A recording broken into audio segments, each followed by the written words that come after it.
because we had this dream. We had this dream to bring people together who are doing work for the community.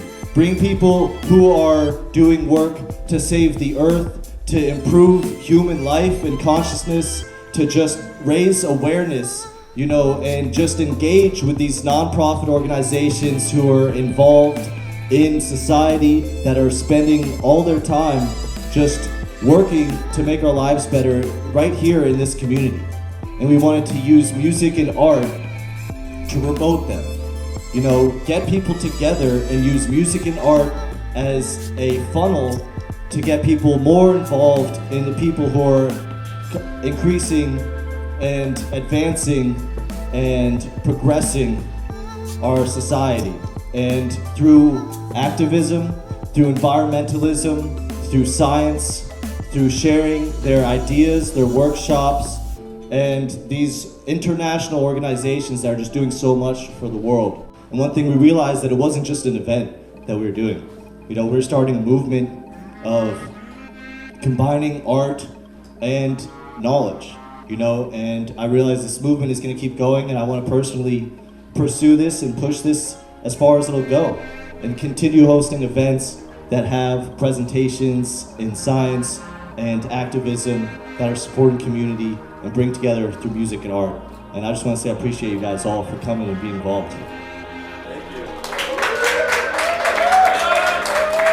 Thank you. So it's been a wild ride, and I think it's important that we share these ideas, that we share, what we do and what we know about with each other. We're constantly growing as a society and consciousness, and just creating a more just society socially for everyone, and creating a society that is more sustainable, because we have a vision. We all have a vision, every one of us, of what the future could be. And I feel like we need to pursue that, right? There's no shame in taking the ideas in your head and trying to do everything you possibly can to turn them into reality. And so that's what I'm trying to do, and I'm trying to just get as many people who believe that, and whatever it is you believe that could be changed in society, is important, and your voice should be heard. That's why I want to have everyone feel at these events, to be able to express themselves. There's no one single cause. The cause is for knowledge. The cause is to support the world and support, everyone around us. Whatever it is that you do, whatever it is you can contribute, you should be provided space to do that. And so that's what these events are about.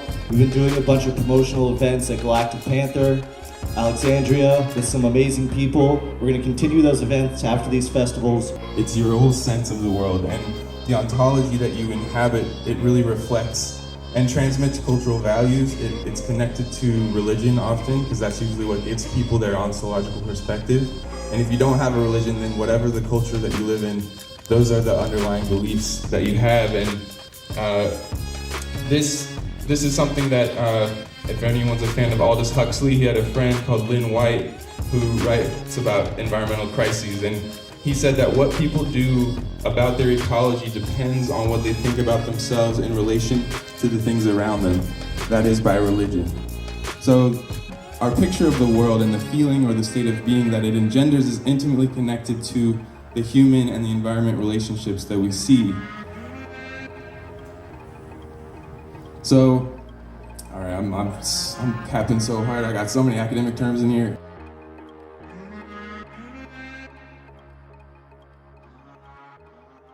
A lot more H2O in the atmosphere, measured in parts per thousand, whereas the CO2 is only measured in parts per million.